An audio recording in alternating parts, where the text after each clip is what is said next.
Hello বন্ধুরা, কেমন আছেন সবাই? আশা করি অনেক ভালো আছেন। তো আজকের এই ভিডিওতে আমি আপনাদেরকে দেখাবো কিভাবে আপনি আপনার হাতে থাকা স্মার্টফোনটির সাহায্যে খুব সহজেই এই ধরনের একটি ফটো এডিটিং করে নিতে পারেন। তো চলুন বেশি দেরি না করে ভিডিওটি শুরু করা যাক। সম্পূর্ণ ভিডিও জুড়ে আমি আবুল কায়েস আছি আপনার সাথে, আর আপনারা দেখছেন কায়েস এডিটর। এই ফটোটি এডিট করার জন্য আপনি আপনার ফোনের PicsArt অ্যাপটি ওপেন করে নেবেন। আর PicsArt অ্যাপটি যদি আপনার ফোনে না থাকে তাহলে অ্যাপসটি প্লে স্টোর থেকে ডাউনলোড করে নেবেন। তাছাড়া এই ভিডিওর ডিসক্রিপশন বক্সে অ্যাপসটির লিঙ্ক দেওয়া থাকবে, আপনি চাইলে সেখান থেকে ডাউনলোড করে নিতে পারেন। PicsArt অ্যাপটি ওপেন করার পর আপনার সামনে এরকম একটি ইন্টারফেস শো করবে। এখান থেকে এই প্লাস আইকনে ক্লিক করবেন, তারপর সি ওয়ালে ক্লিক করবেন। এবার এই ব্যাকগ্রাউন্ডে ক্লিক করে একটি হোয়াইট কালার ব্যাকগ্রাউন্ড নিয়ে নেবেন। তো দেখতে পাচ্ছেন আমাদের সামনে হোয়াইট কালার একটি ব্যাকগ্রাউন্ড ওপেন হয়ে গেছে। এবার এখান থেকে এই টুলসে ক্লিক করবেন, তারপর ক্রপে ক্লিক করবেন। এবার ইনস্টাগ্রাম পোর্ট্রেট সাইজে এটিকে ক্রপ করে টিক মার্কে ক্লিক করে দেবেন। এবার অ্যাড ফটোতে ক্লিক করবেন। তারপর আপনি আপনার ফোনের গ্যালারি থেকে যে কোনো একটি স্ক্রিনশট নিয়ে নেবেন। সেটি হতে পারে আপনার ফেসবুক আইডির কিংবা ইনস্টাগ্রাম আইডির, যে কোনো একটার হলেই হবে। আমি এখান থেকে ইনস্টাগ্রাম আইডির একটি স্ক্রিনশট নিয়ে নিচ্ছি।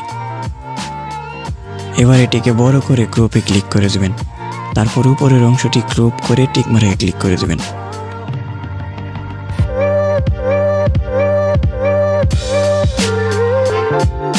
এবার এটিকে ব্যাকগ্রাউন্ডের উপরের অংশে পজিশন মতো বসিয়ে দেবেন। এটিকে টিকটাক মতো বসানো হয়ে গেলে প্লাস আইকনে ক্লিক করবেন, তারপর অ্যাড ফটোতে ক্লিক করবেন। এবার আগে যে স্ক্রিনশটটি নিয়েছিলেন সেই স্ক্রিনশটটি আবার নেবেন। এবার এটিকে একটু বড় করে ক্রপে ক্লিক করে দেবেন। এবার নিচের অংশটুকু ক্রপ করবেন, তারপর টিক মার্কে ক্লিক করে দেবেন। এবার এটিকে একটু বড় করে ব্যাকগ্রাউন্ডের নিচের অংশে টিকটাক মতো বসিয়ে দেবেন। এটিকে ঠিকঠাক মতো বসানো হয়ে গেলে টিক মার্কে ক্লিক করে দেবেন। এবার একটু এদিকে আসলে এখানে স্টিকার নামক একটি অপশন পাবেন, এটির উপরে একটি ক্লিক করে দেবেন। এবার এখানে অবশ্যই আপনার মোবাইল ডাটা ইউজ করতে হবে কিংবা ওয়াইফাই কানেকশন থাকতে হবে। এবার এই সার্চ বারে পেপার টিয়ার লিখে সার্চ করবেন। আমি স্ক্রিনে দিয়ে দিয়েছি নামটি, এটি লিখে সার্চ করবেন।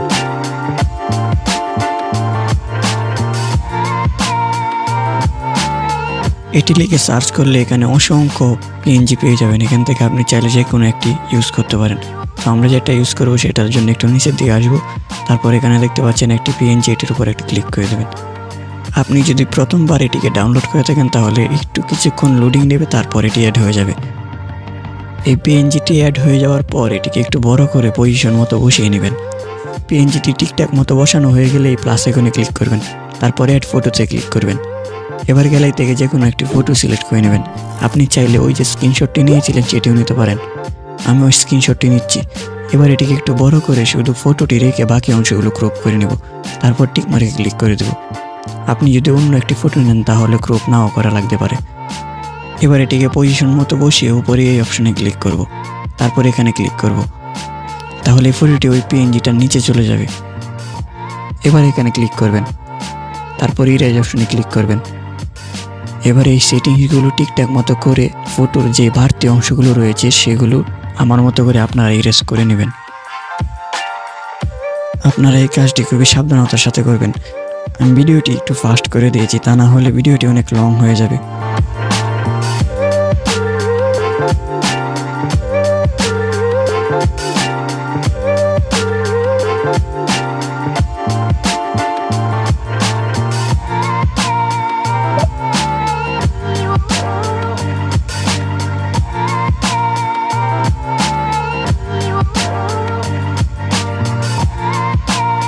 সবকিছু ঠিকঠাক মতো হয়ে গেলে টিক মার্কে ক্লিক করে দেবেন, আবারও টিক মার্কে ক্লিক করবেন। এবার এটিকে এখান থেকে সেভ করে নেবেন। তো বন্ধুরা, আজকের ভিডিও এই পর্যন্তই। যদি ভিডিওটি ভালো লেগে থাকে তাহলে অবশ্যই ভিডিওটিতে একটি লাইক দিয়ে চ্যানেলটি সাবস্ক্রাইব করে পাশে থাকা বেল আইকনটি বাজিয়ে দেবেন। আর কমেন্টে জানাতে ভুলবেন না আপনার মূল্যবান মতামত।